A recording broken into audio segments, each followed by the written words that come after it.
This is the story of how borders were drawn, episode 5, a land divided by a line, and millions divided by fear. In 1947, British India came to an end. After centuries of rule, the British prepared to leave. But they did not leave peacefully.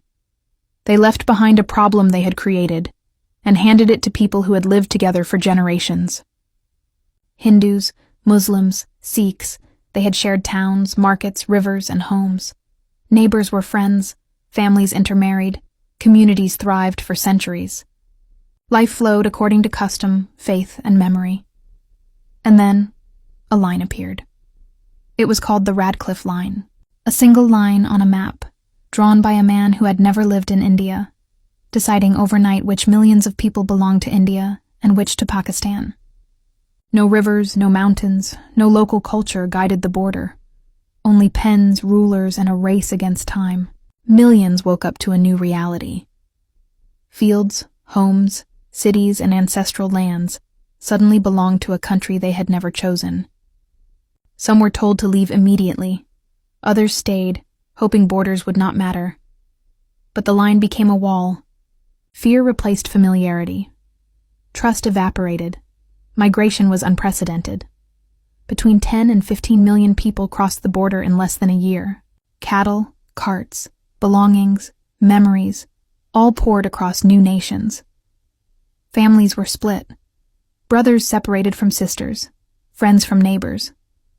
The trains carried hope, but also terror. Some never reached their destination. Burning trains, burned homes, shattered villages. Blood marked the line. Stories of bravery and horror traveled from village to village, city to city. Every home had a tale of loss.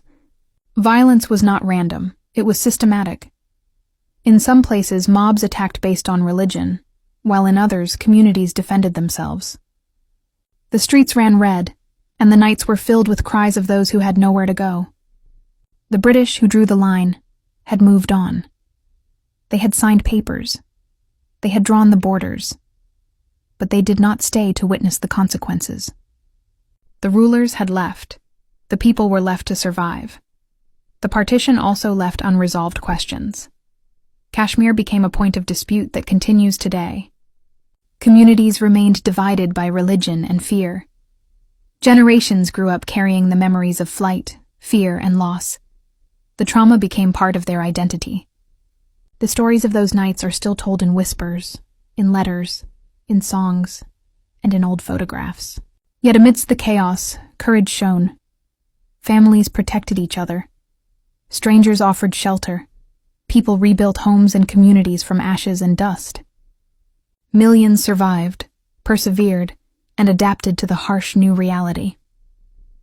Borders had been invented, but humanity bore the cost. The partition was more than a line on a map. It was a story of lives rewritten by rulers who never walked among them. It was a story of fear, courage, loss, and resilience. It was a story of borders and the people who must live with them. And the echoes of that line continue to shape the region, its politics, its tensions, and its people, decades later. Every festival, every market, every migration tells a story of that one line, and how deeply a single decision can alter the course of millions of lives. This line was drawn without consent, but it is lived with by millions today. In the next episode, we will explore Southeast Asia's colonial borders, where foreign rulers divided islands, jungles, and rivers, and drew maps that still influence nations centuries later. Follow, because the story of how borders were invented is far from over.